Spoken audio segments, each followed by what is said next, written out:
Welcome to season 2, episode 12 of the Subway Conversation Chat. I'm your host, Jamie Malloy, and I'm ready to talk some New York Yankees and New York Mets baseball with my co-host, Joe Dalio. So without any further hesitation, here's Joe. Hey, Joe.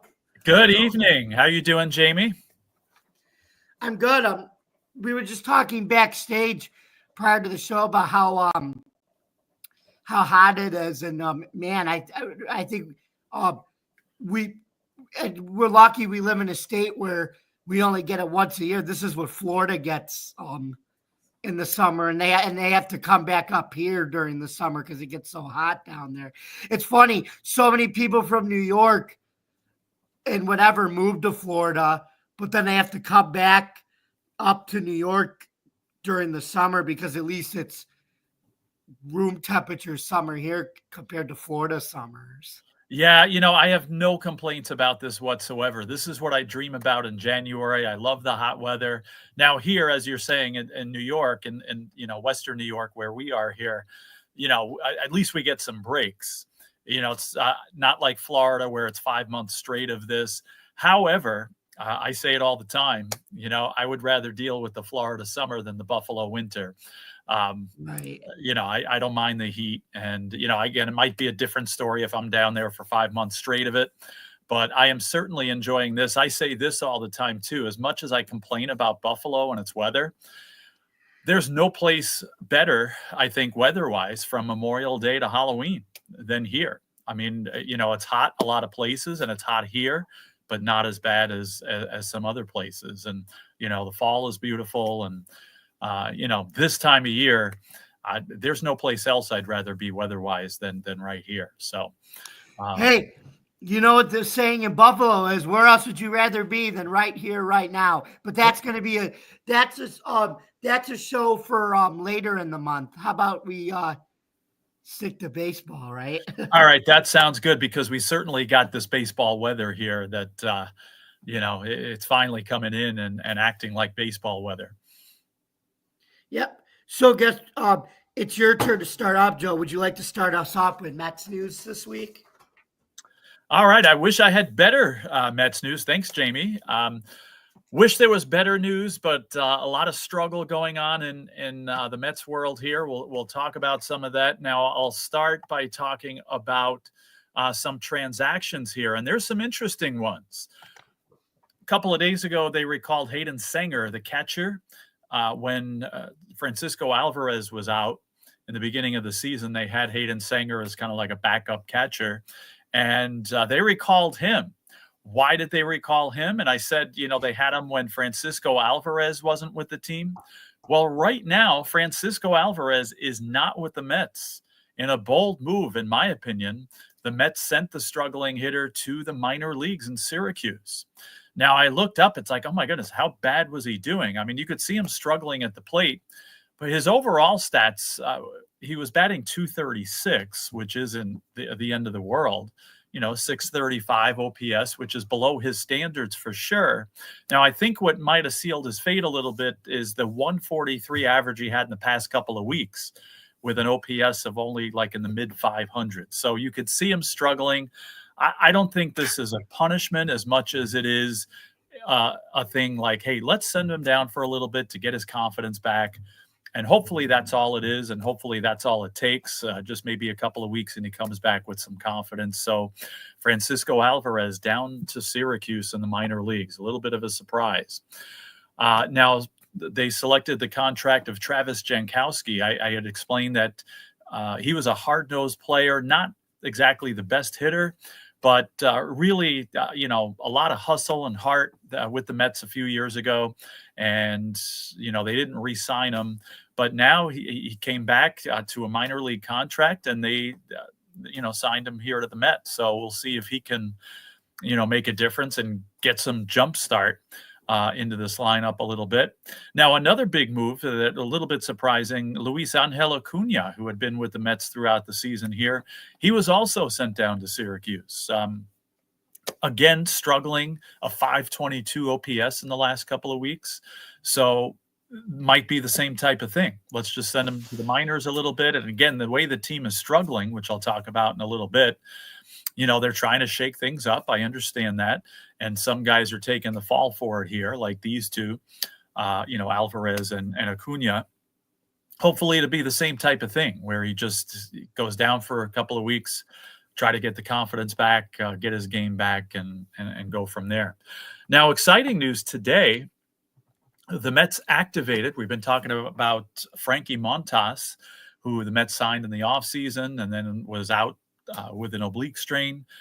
So he finally came off the injured list today. Now, exciting news, maybe, and a little cautious here. I put in my notes here that, he was getting hit hard in the minors. So how was he going to be coming up to the Mets? Well, I mean, a very small sample size, but he's actually starting tonight's game. And last I looked, he was in the third inning and had only given up a couple of hits, no runs, with 3 strikeouts, a couple of walks. But so far, so good as far as pitching with the Mets here. And definitely they can use him as, some guys on the injured list from the starting rotation, some others struggling a little bit. So definitely the addition of Frankie Montas into that starting rotation is helpful, especially if he can pitch the way he is so far tonight. Now, a long injury list here, and, this hasn't been the case since we've been doing this podcast, really, since last year. But it seems to be the names on this list are adding up a little bit. Going back to the 21st, pitcher Max Kranick was put on the IL with a minor flexor strain in the right elbow. Now, it says in the injury report a minor flexor strain, but my question is this: is there such a thing as a minor flexor strain? So we'll keep an eye on that. Kranick definitely pitching some innings mid-relief. His effectiveness has been a little inconsistent lately, but still Mets can't afford to have another pitcher put on the IL, but that's where he is now. We talked about Jose Siri, who was coming back faster than expected from his cracked fibia from fouling the ball off there. But then I mentioned last week that he had kind of had some regression here. And, that was evident as he was moved from the whatever he was on, the 10 or the 15-day IL. He is now moved to the 60-day IL. So not coming back now for several more weeks, and may end up taking it where it looked like he was going to take less time to get back than expected. He might actually take more time than expected now. So some difficult news there. Now, Kodai Senga, another starter that's on the IL, progressing a little bit here. He's going to do some catch from the mound this week. Still a few weeks away, but at least he's making progress from that hamstring strain. Mark Vientos also making progress. Report as of a couple of days ago, doing a rehab start in AAA still. I think he had started doing that last week, and they say at least until tomorrow he's going to be rehabbing with Syracuse, but we could be getting Mark Vientos back very soon. And they come in handy again, especially with Acuna now in the minors. Here's another long-awaited pitcher return, but hopefully we won't be waiting longer. Just talking about Frankie Montas coming back and starting tonight's game. And Sean Manaea, we've been talking about, making progress. However, he was shut down for a couple of days here after a cortisone shot. And they say due to loose body in the left elbow, as I'm pointing to my right elbow here. Sorry, left elbow. Now that doesn't sound promising, when you got stuff floating around in the left elbow there when you're a left-handed pitcher. So we'll keep an eye on that. Hopefully Sean Manaea is not delayed because he was kind of due to come back in a week or so, a couple of weeks maybe. Hopefully it's not much longer than that. Got news today too that Jesse Winker was close to a potential rehab start, which is good. But they're saying he's still about a month away from returning from his oblique injury. And again, talk about somebody that adds a little fire, adds a little spark that the Mets desperately need right now. Perhaps Jankowski, who I mentioned before, can do that like he did a few years ago. So, we'll talk about the details of the week and the struggles after you talk about the Yankees news there, but again, some difficult news on this list and some difficult decisions being made, sending some solid players to the minor leagues. But again, you got to shake things up a little bit when you're in a slump. So guys like Alvarez and Acuna going down. And again, hopefully some guys can step up and make some things happen and get the Mets out of this funk here. So that's the Mets news there. Why don't we send it over to you for some Yankee news, Jamie? Yeah, absolutely, Joe. So we're going to start out with the Yankees injury reports. Right-handed pitcher Yerry De Los Santos has some right elbow discomfort. Manager Aaron Boone reported that De Los Santos suffered pain during a June 18 outing, and when evaluated, that test showed nothing acute or new. I think they view it as good news, and hopefully he's into throwing here into pretty short order. But his expected return is possibly July or August. Next, we have Luis Hill, who's been dealing with a right lat strain, but on June 21st, he was throwing around 20 pitches in a live batting prospect, getting his velocity back up into the mid-90s. So that's really good to see, considering he's been out for that long, that he's still in the mid-90s. Because I think last year when he won Rookie of the Year, he was throwing 98. He got it up to 99 at one point. But it's going to take him a little while, I think, to get it back up there. But I think he can. Yeah, that's definitely good news, even being where he is. Yeah. And Hill will be able to pitch some more live batting practices before he seeks a minor league rehab. And his expected return is possibly July and August. The good news is when he comes back, and then when Marcus Stroman comes back, every single one of their pitchers but Cole will be healthy. So that's good. They're going to have their entire starting rotation back but him. That's the plan. So anyway, continuing with left-handed pitcher, or as I call him, the Ryan Fitzpatrick of baseball, or the modern-day Tim Wakefield, R.I.P. to him, Ryan Yarbrough, with a right oblique strain. He's been experiencing pain since June 13th at Boston.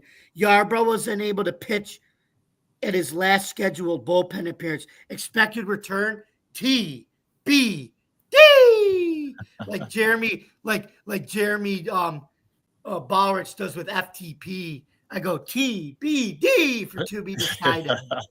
That's good. Anyway, let's turn it back over to you, Joe, for some more Mets highlights. Joe? All right. So, again, still struggling here. I was talking about even a couple of weeks ago about the big test, going on the road to Atlanta, going on the road to Philadelphia. And again, the Mets started that road trip already on a little bit of a skid as they got swept unexpectedly by the Tampa Rays. And again, the struggles continued in the ATL in Atlanta there. Struggles continued in Philadelphia. And not only losing these games, but just not looking good doing it. Now, since last Tuesday, a 1-6 record and 1-9 now in the last 10 games. So they've also lost 4 in a row now at home, counting those 3 against the Rays and last night's loss to the Braves. Now, they were outscored during the 7 games that I'm talking about here, or actually 1-5, I think, but outscored 41-21. So that's about 6 to 3.5. Now, it's a little worse than that because in the game that the Mets won against the Phillies, they scored 11 runs in that win.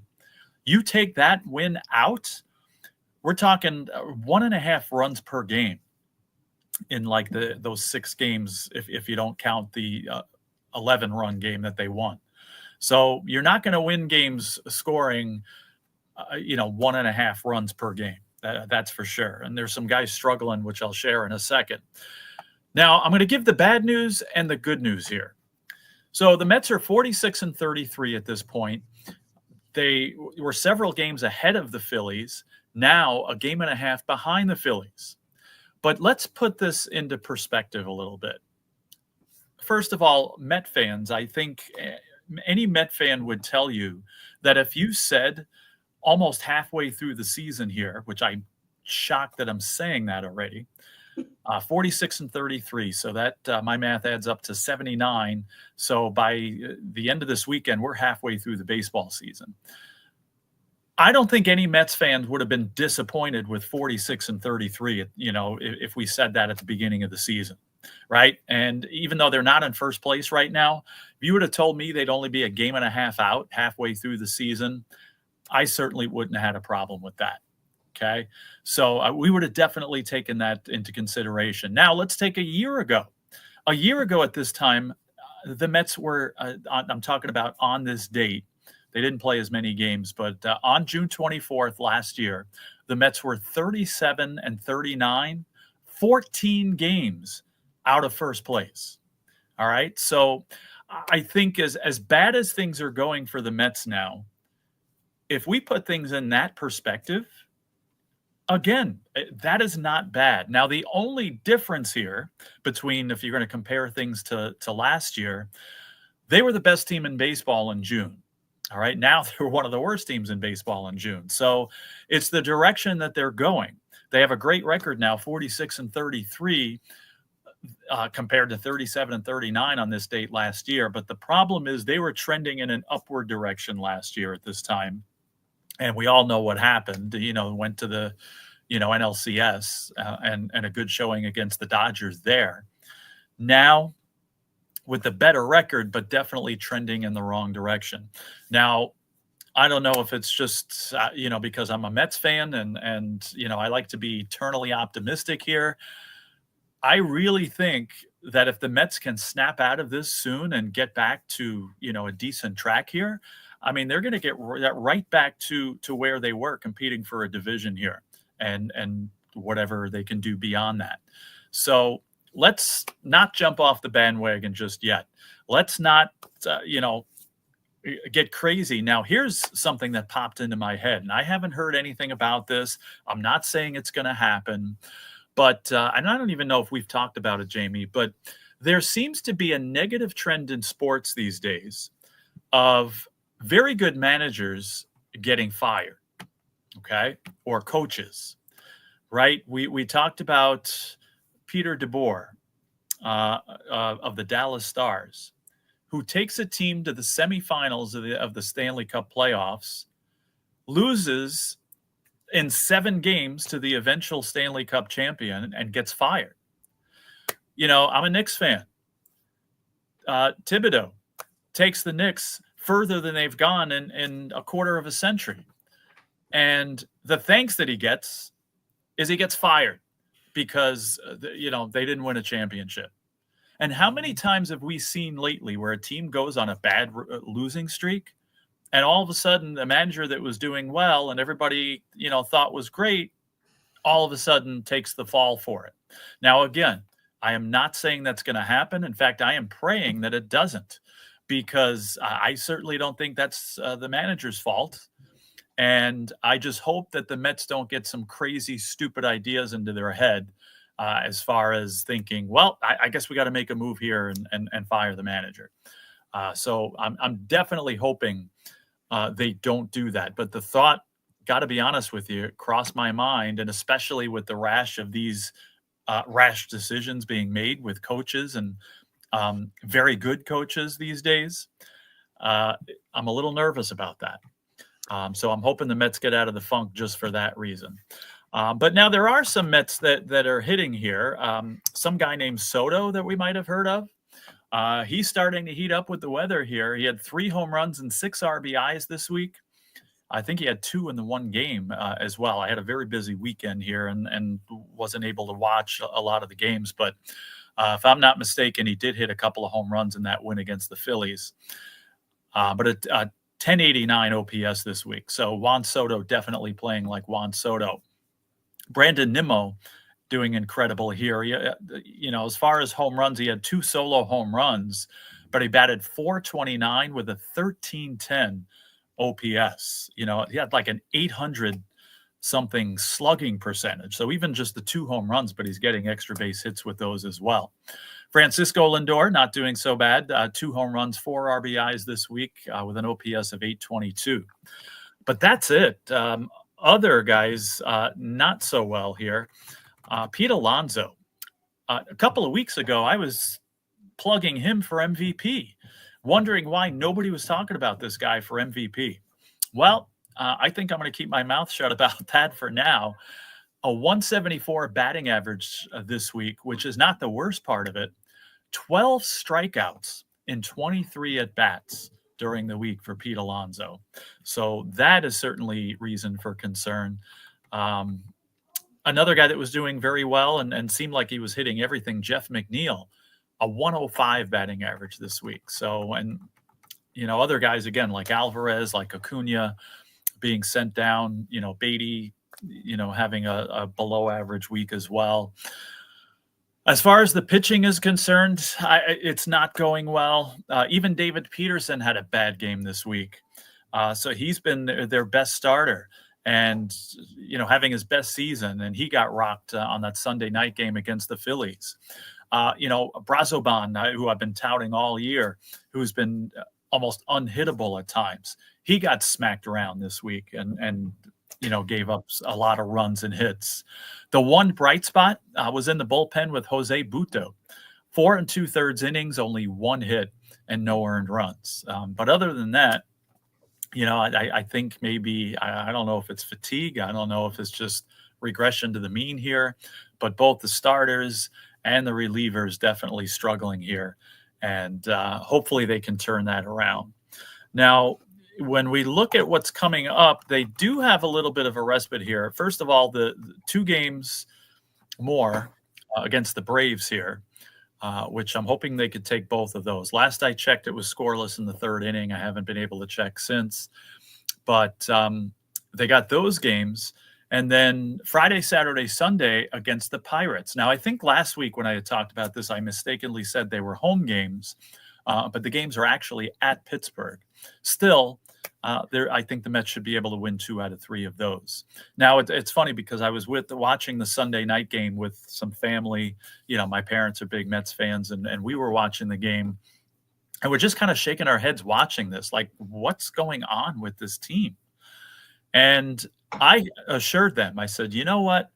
I think everything, they're going back home. They're playing the Pirates here too. I think they could, especially being at home against the Braves, it's a different story than playing at Atlanta. Definitely think they can get untracked.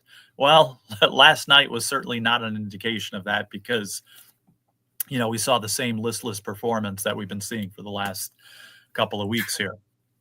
So a little concerned there.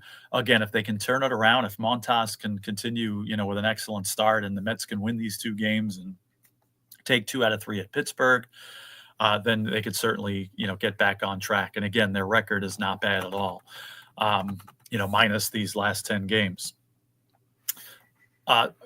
After that, Tuesday, Wednesday, Thursday next week, 3 at home against the Brewers. And then we'll take a little sneak peek after that. And the weekend series, not this weekend, but next weekend, the Yankees coming to Citi Field and taking on the Mets then. So, again, things are looking bleak at the moment. But when you look at, again, where they are, I'm going to say it one more time. If you told me they would have had this, this record here, 46 and 33, I don't think anybody would be complaining about that. So let's just get back here, a game and a half out. I certainly think that they can get things back on track and play like they were earlier in the season. So that's it basically as far as the Mets are concerned. And I'm going to throw it back to you for more Yankees news.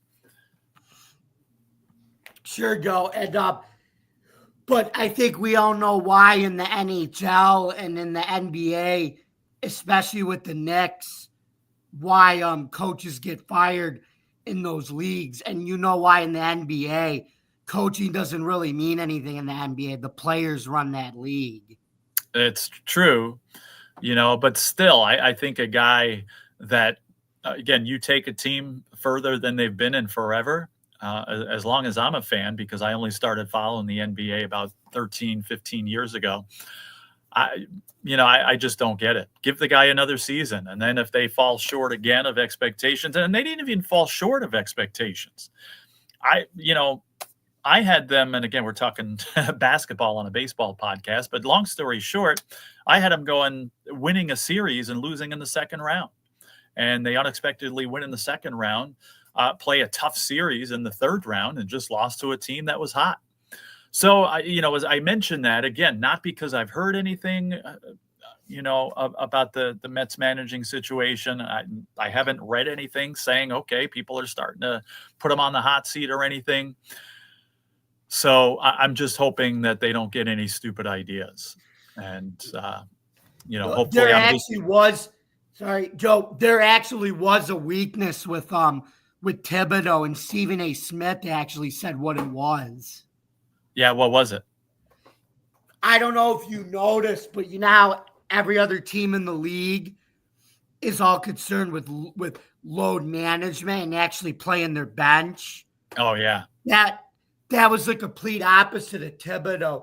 Thibodeau would play his starters like 40 to 50 minutes a game. Right. And the problem is he wouldn't play his starters that by the time they got to the playoffs where they played the Pacers, they would run out of gas because their starters were playing so long, and Indiana was playing its bench, and that's why their bench outscored us because we never took our starters out. That's true, and that was my one criticism of him.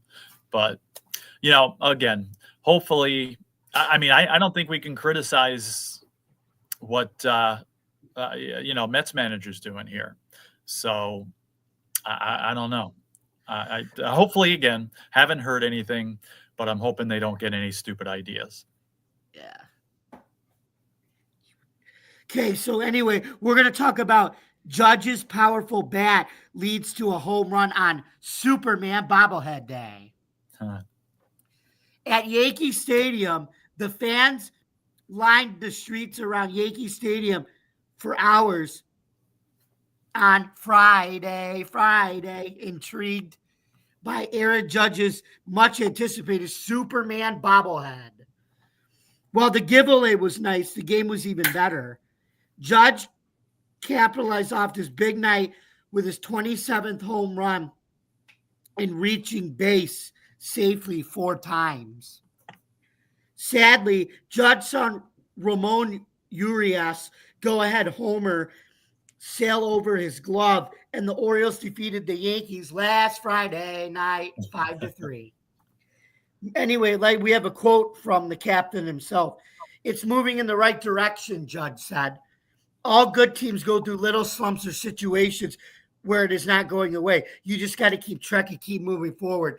The same exact thing that your Mets are going through. It's the same exact thing the Yankees are going through. But they're not going to fire up Aaron Boone though, because I think they're tied to him, and plus he's actually, believe it or not, Jason Smithberg, one of our fellow podcasters who's a Dodgers fan, said that Aaron Boone's actually still considered one of the top 3 managers in the game. That's crazy. It's funny because I hear a lot more calls for his head and for him to get let go than I do, on the Mets side. But I agree. I mean, he's still an excellent manager, and I certainly wouldn't recommend the Yankees getting rid of their manager either. Well, no, that's the one thing the Yankees have actually been good at is keeping their managers as long as they have. They actually have a history of being able to do that. Like Girardi went for 10 years. Torrey had an 11-year run. And now Aaron Boone's on almost 7 to 8 years. So there you go. Right. The Yankees actually have a good track record with manager stability. So. And that has that in their history, that hasn't always been the case.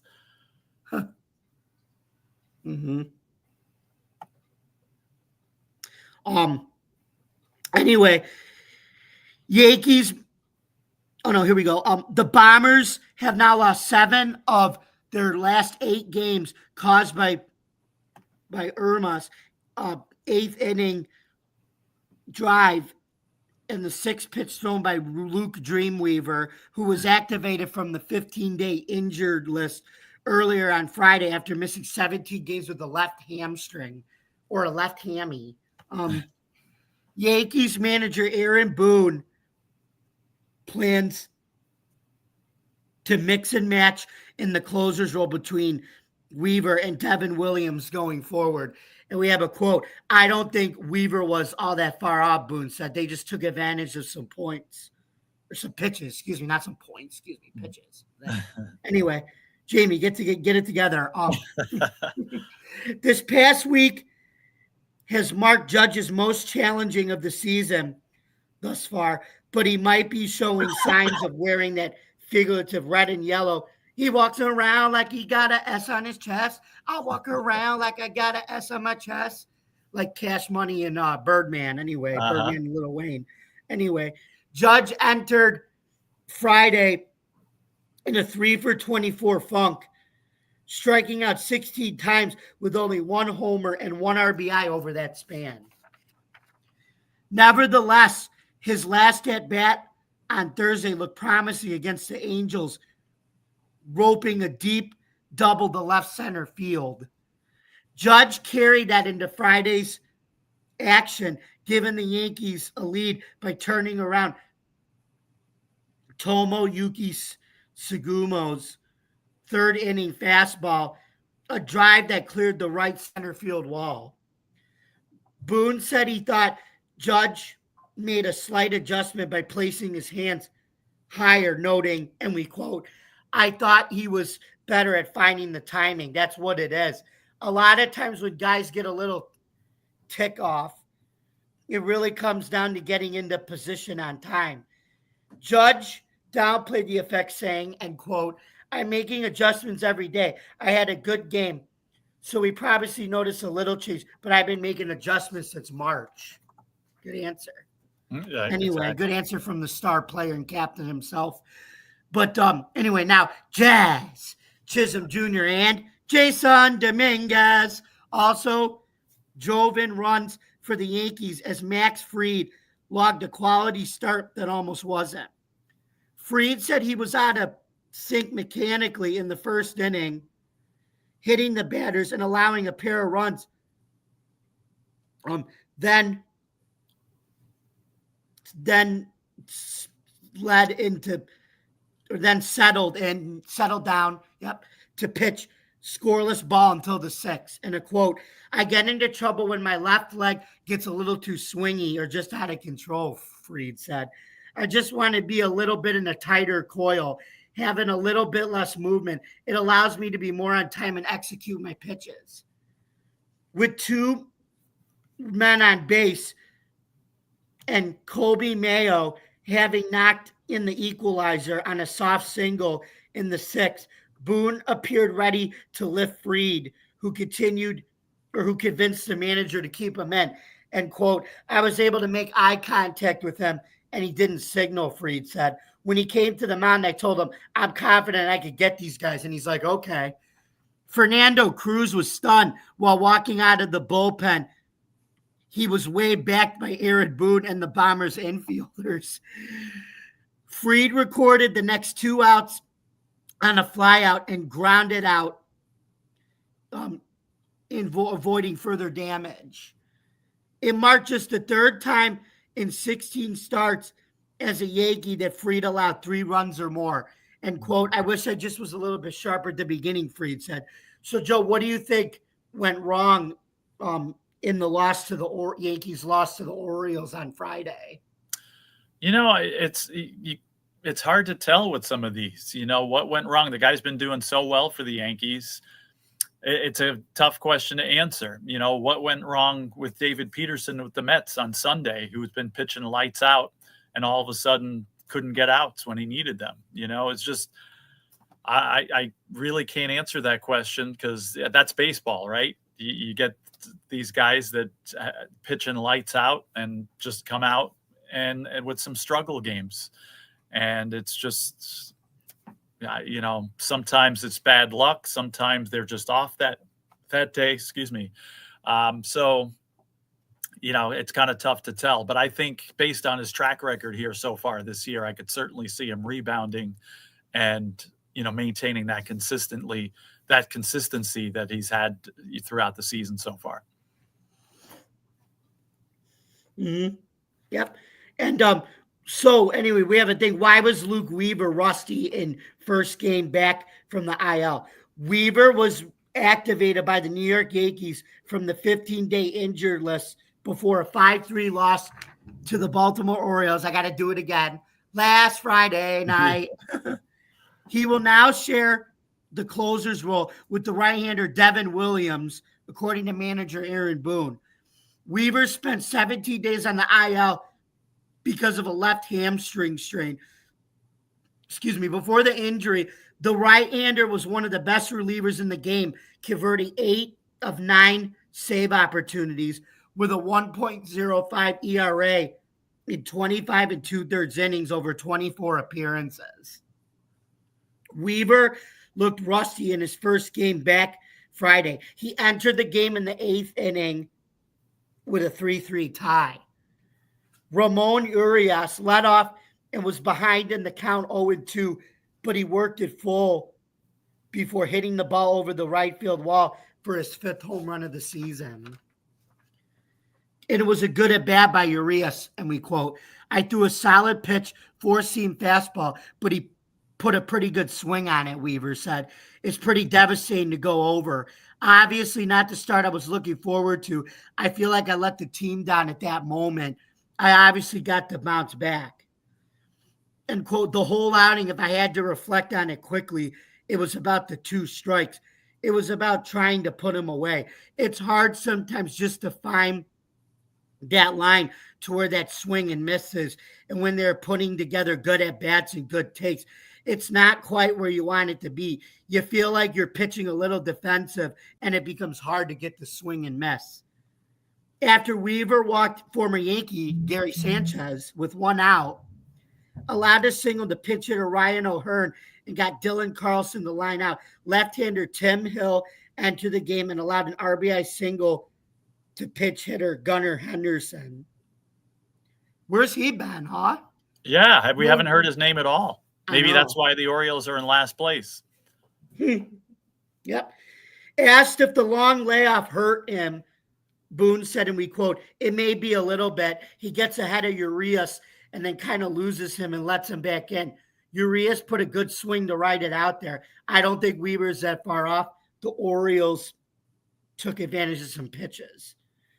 Williams began the season as the Yankees closer, but he lost his job to Weaver on April 27th after allowing 12 runs, 10 earned in 8 innings, which is typical Devin Williams in the beginning of April and May, everywhere he goes. And then this is also, we're going to get to this part, but the fact that opposing hitters had to get this, Joe, a 462 batting average against his 4-seam fastball. Oh, my Lord. And hitting 273 against his bread and butter airbender changeup pitch. But that didn't help either. Yeah, but you think maybe it's not working? Right. But this is also typical of Devin Williams.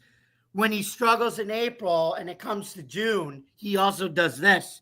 This changed in the past 15 games as William now has a 188 or a 1.88 ERA while saving 5 games. Wow. Everywhere he's been, even with Milwaukee did that. It's like the worst freaking pitcher in the league in April, and then he becomes one of the best closers in the game the rest of the year. That's interesting. I was not aware of that. Mm-hmm. Yeah, but I think Pete Alonso may have something to do with that in the postseason last year, right? He was the only one who figured out the airbender changer, I guess. Mm-hmm. Anyway. On some nights, Weaver will be the closer, Boone said before the game, and quote, "I kind of look at him and Devin like we have 2 elite guys in the back end of the bullpen. With how well Devin has been throwing the ball last month, you pretty much are going to keep him to an inning." And we quote, "With Weave, he's kind of the fireman kind of guy. It's a big spot in the 7th where you need to get an out. That will be kind of Weave's role. On the nights where they are both available, and we are in the 8th inning in a save situation, I will probably match it up to how I think they line up best and who is coming up in that situation." So, Joe, what do you think of Aaron Boone's decision for the time being to split the closer role between Weaver and Williams? Yeah, I think it's a good decision, even though, as you mentioned with Weave, things got a little hairy there, right? Gonna throw that in, couldn't resist. But, you were talking about how he said, look, he threw good pitches. What happens at Yankee Stadium this time of year? The beginning of the podcast, we were talking about how things are heating up weather-wise, right? We're getting summer weather. It's getting hot. The ball travels. What do you have to do at Yankee Stadium to hit one out? Pop it up to the right field, to the short right field porch. So you can make excellent pitches. Somebody pops it up to the right field porch and the ball still travels. And, something that's an out almost everywhere else goes out of the ballpark. And, so maybe that's not what happened here. But, I wouldn't be too concerned if I was him. Just again, if you're throwing good pitches and you feel like you're throwing good pitches and you're just getting some bad luck, eventually that's going to come back. But this is certainly a good situation to have for the Yankees, to have two excellent relievers. And again, now, like I said, I wasn't aware of this pattern, with Devin Williams there. But still, now you got the June and summer Devin Williams. And if he gets to a point where he's unhittable, like his past history shows, as you said, they're going to have an excellent situation. And if, again, he throws, a couple of games, even saves a couple of games and is a little tired or starts getting a little ineffective, you got somebody else that could fill right in. So I think a lot of teams and fans of a lot of teams, including this one here, a little jealous that you have such a plethora there of closers. Not a plethora, but, sometimes having two could be a plethora. But you got some options there. And that's just an excellent situation, just adding to that pitching depth that the Yankees already have. I guess they're so jealous, Joe, that every night they're singing the Jonas Brothers. There you go. It's not right to be hellish, but they still get jealous because we have Williams and two closers, whatever. So there you go. Mm-hmm. So now let's turn it over one more time. My best Daft Punk impression there. To Joe for some more Mets news, Joe. All right. And I pretty much spilled everything I had. I will say this, some encouraging news. I was taking a little peek before. The Mets are up 3-0 right now. And Frankie Montas has gone 5 innings, giving up 3 hits, 5 strikeouts, 3 walks. That's probably the only blemish there. And he's gone 80 pitches. Now, I don't know if they're going to have him on a pitch count or how that's going to work. And, I didn't realize this, but Strider going for the Braves here too, that the Mets, playing small ball here, but up 3-0 at the end of 5. Definitely an encouraging start by Frankie Montas. And again, I don't know if he's going to come out for the 6th. It's the end of the 5th now. So, maybe we could take a peek here in a few minutes and check. But, I was a little apprehensive with the way he pitched in the minors and didn't appear to have his best stuff and to be ready to come back. But I'll tell you what, he's certainly showing that he's ready now. And, again, I'm not sure how far they're going to let him go tonight, but definitely an encouraging first start for Montas at a time where the Mets definitely need some starting pitching depth and some starting pitching success. So, that's pretty much all I have as far as more news there. But we'll keep our fingers crossed, and hopefully the relievers can, keep the Braves off the board and the Mets can get a much needed win tonight. Mm-hmm. Thank you very much, Joe. So guess what? It is now that time in our show for a question of the week segment. Would you like to give it a try again? I would love to give it a try. I never thought you would say that. Actually, I knew you would say that. Anyway. Yeah, no doubt, right? Yeah. Anyway, here's your question, Joe. Can you guess this MLB player? 1, he played on a new team in 2025. Your second clue is he was 3rd in home runs last year in 2024. Is it Willie Adams, Marcell Ozuna, Juan Soto, Anthony Santander? Oh man, I hate these questions. I never want to answer them. No, I'm just kidding. That's a tough one. You said Adames. You said Ozuna. Who are the other two? Yeah, I'm sorry. Willie Adames, Marcell Ozuna, Mhm. Juan Soto, and Anthony Santander. That's a tough one here. Now you said, all right, I think the part where you said they have a new team. Now I don't know if Adames has a new team too, but I have to. Now I'd rather be wrong guessing this guy than to be wrong not guessing him. So of course, new team, 2025. I think was definitely high on the list of home runs last year. Got to go Juan Soto. No, Joe, it was Anthony Santander.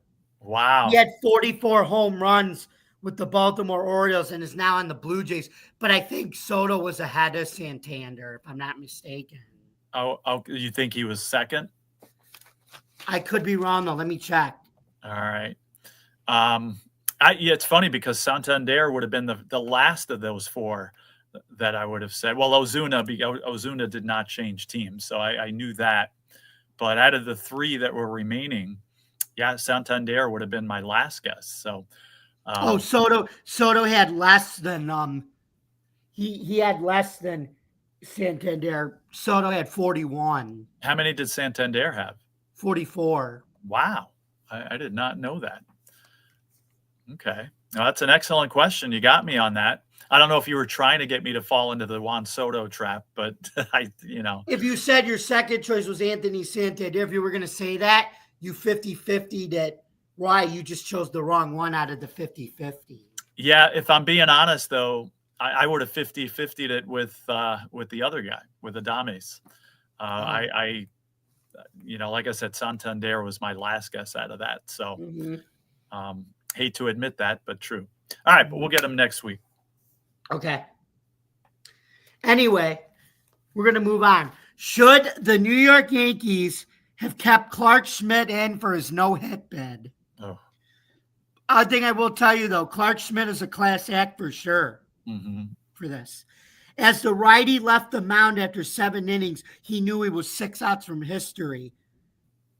But Joe, obviously, when looking at his total pitch count, because that's what happens nowadays with stuff like this, just ask Paul Skeens how many times he was yanked from all his no-hitters, right? Yep.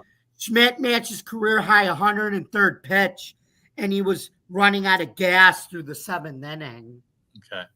But his competitiveness still wouldn't stop him from finishing the job, but caution won the battle as Schmidt appeared for 7 innings of no-hit ball and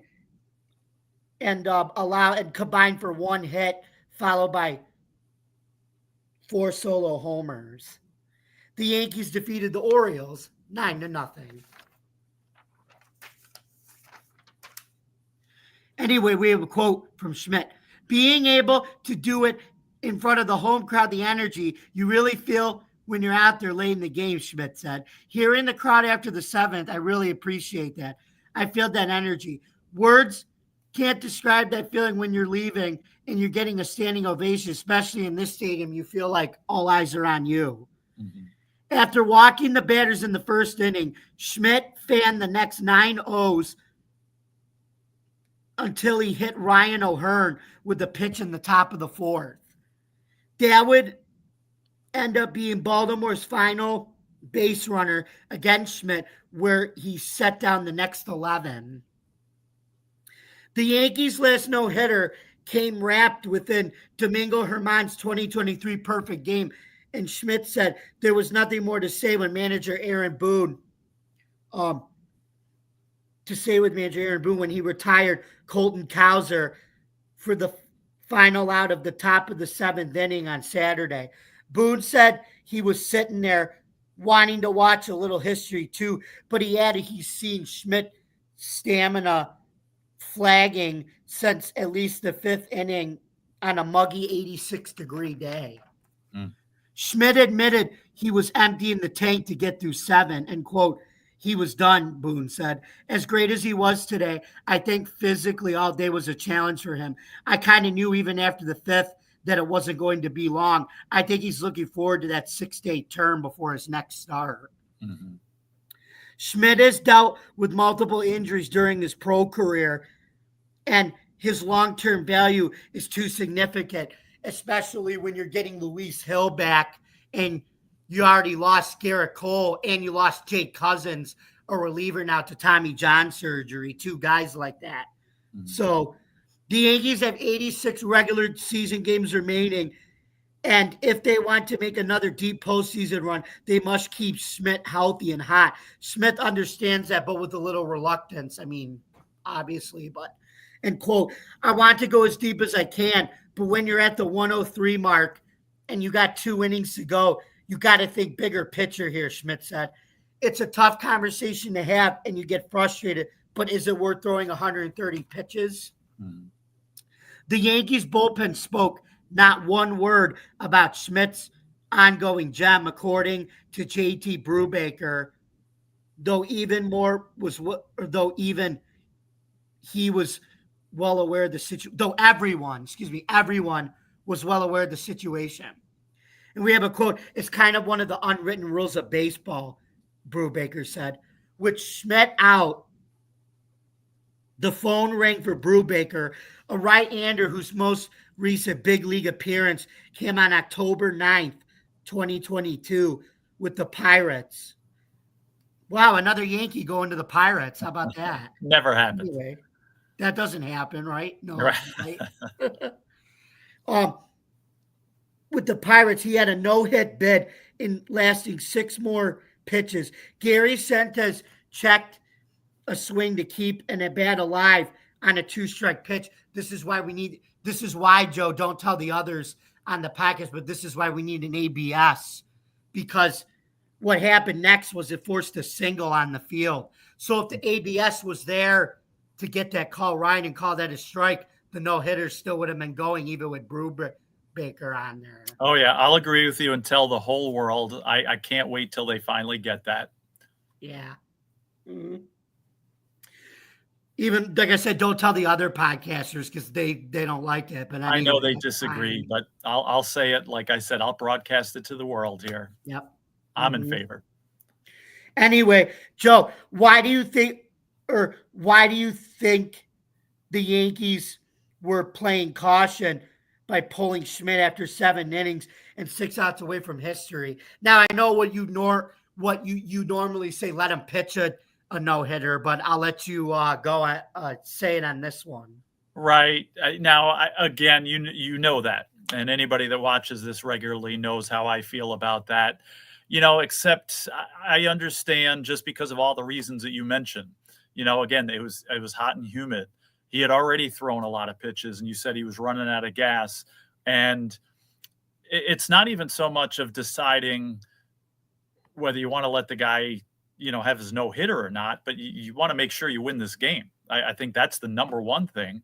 Now, I don't know what the score was at the time, but unless it was a blowout, right? It was 9-0. It was a blowout. Oh, all right. So it was 9-0. So winning the game is not a question in that case. But again, you don't want to risk a guy getting hurt. Now, again, as much as I'm contradicting what I always say, and I'm all in favor of letting the guys pitch it out and try to get the no-hitter.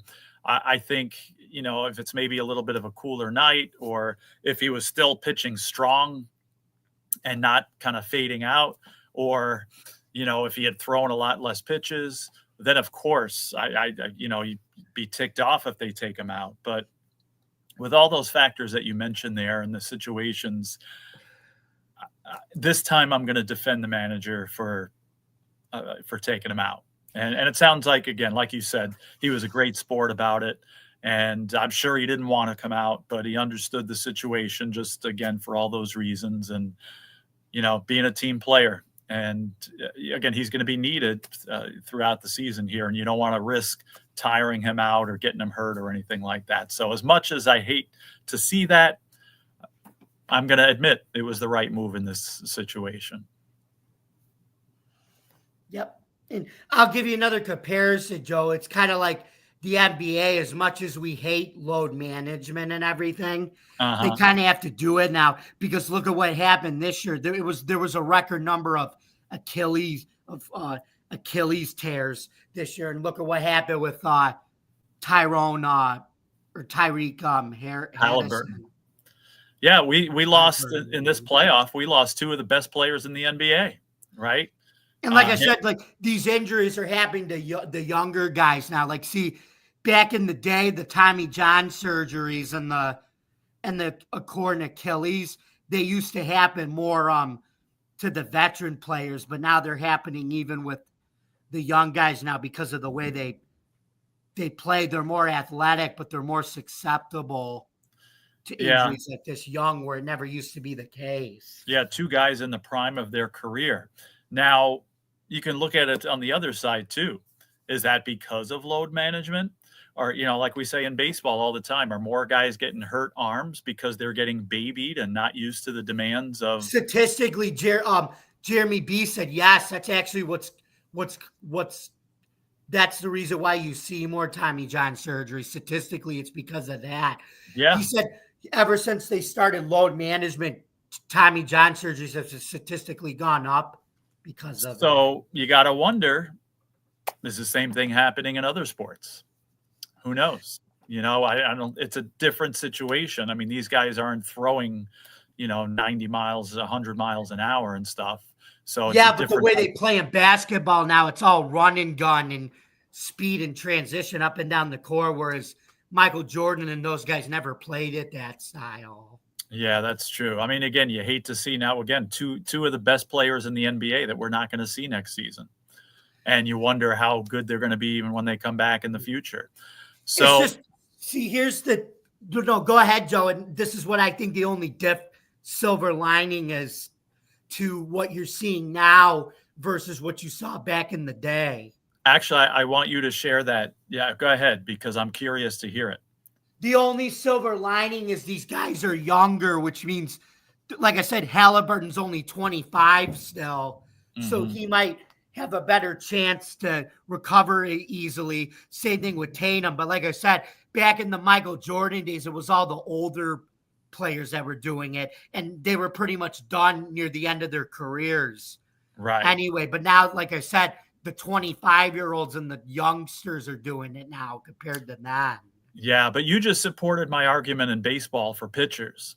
Again, get these guys throwing in early. I mean, they're so afraid of throwing their arms out and not getting to the major leagues that they're babied so much that when they do get here, then they get hurt because they're not used to the load that they have, even though they're trying to manage it. So it's not a surprise to me that the statistics show that more injuries, and again, it's totally not a surprise to me that there's more of these arm injuries and Tommy John surgeries because of that. And I hate to say it, but I don't think we're ever going back to where we were. But I think if they did, then, you might see a reduction here. And it goes back to what I shared that John Smoltz said on Fox not too long ago. There's the fine lining. These guys are throwing 100 miles an hour, knowing that their careers are going to get cut short because of it. But you can't throw 100 miles an hour now. Maybe you don't have a career in the major leagues. So what would you rather do? What would you rather Or the same thing in the NBA. If you can't shoot 3-pointers, right? Mm-hmm. You might not even have a career in the NBA, even though it's all shooting threes. It is now. Yeah.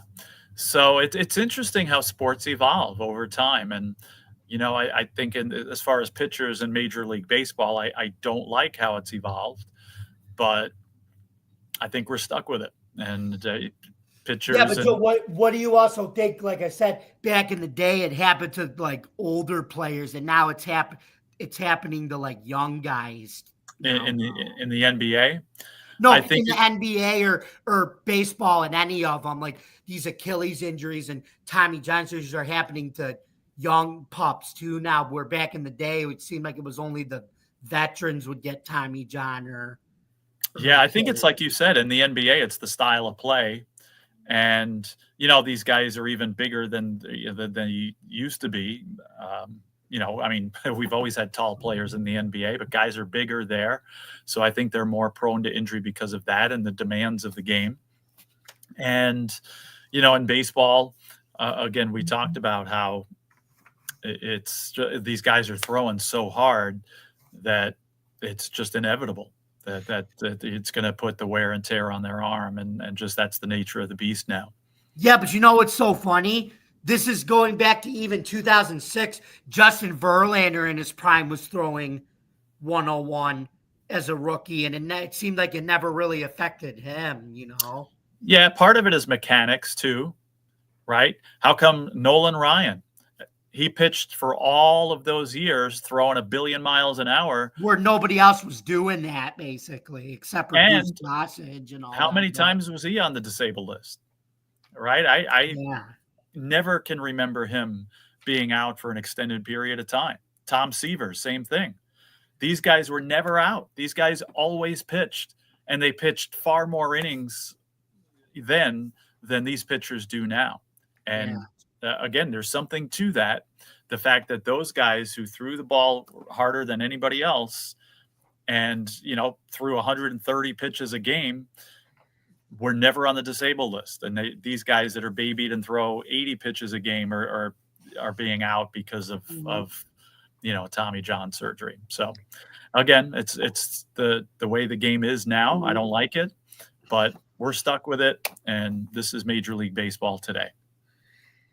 Isn't it funny how also these guys don't go that much, but yet the batting averages are the league batting average is way down compared to even 20 years ago, or even during Nolan Ryan's. That's even the funny thing. Yeah, I don't get it. So anyway, speaking of 100 miles an hour, do you know that pitcher for the Reds, Chase Burns? He's making his debut. He just made his debut tonight against the Yankees, and he could throw he was throwing 100 and 101, and he even struck out Aaron Judge with that. Wow. Even though Aaron Judge and Paul Goldschmidt, they've been feasting on these rookie pitchers all year. So, I'm hoping the Mets don't have a pitching issue now here too. We were just talking about Brazoban and how he was so amazing all through the year. Frankie Montas went 5 innings and pitched great, didn't give up a run, gave up 3 hits. Brazoban came in, pitched a third of an inning and gave up 3 runs. And there goes that. So, and Brazoban was pitching so well earlier in the season. And now, he had a 1.5 ERA, and now his ERA is up to 3 in the last couple of weeks. So you hope nothing's going on with him. Again, probably not used to pitching this much. So we'll see. To be continued on that one. Mm-hmm. Well, it looks like we come to the end of our show. So, Joe, where can we find you in the social media world on Tuesday, June 24th, 2025, the last Tuesday of June? Last Tuesday of June. To see the smile on my face now. Friday, when I go on summer vacation as a teacher, I'm going to be like the Grinch, how his smile goes all the way up. So looking forward to that. But anyway, I'm on Twitter X, Joe Dal Sports. You can find my 2 cents worth of sports news there. Anyway, that's awesome. And then you can find me, yours truly, on Bill's Chat 1 at Bill's Mafia Chat. And also Jamie Malloy, the unbiased journalist at DJ Dog Tags on X, theforkball.com, and stadiumrant.com, where I write about all sports. You could also, like I said, you could catch Joe and I every Tuesday night at 8 o'clock to 9 o'clock here on Driving the Top Productions for the Subway Conversation Chat. So go check out this episode wherever you get right after we go on, or right after we go off air. And then after we're done, I'll be jumping on to Open Sports, Mike. You can catch us that on Driving to the Top Productions every Tuesday night at 9. And then you can also catch me on Wednesday nights in some of the guys from Driving to the Top Productions on Jeremy B. Smoking Jeremy B's The Huddle Sports Network, where he does a roundtable for NFL and things like that. And the good news is Jeremy should be back from his personal. He should be back from his sabbatical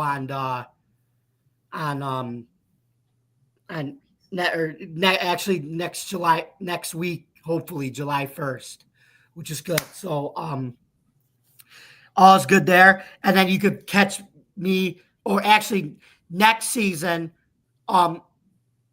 you on every Thursday night you could catch me, Adam and Marcus and Jeremy on for UFL Thursdays at 9:00 p.m. So thank you guys very much for listening. Don't forget to subscribe to our YouTube channel, like, comment, ring the bell for notifications. And for more content on Driving to the Top Productions, you can visit our YouTube page, Twitch stream, Facebook stream, X stream, or wherever you get your podcast.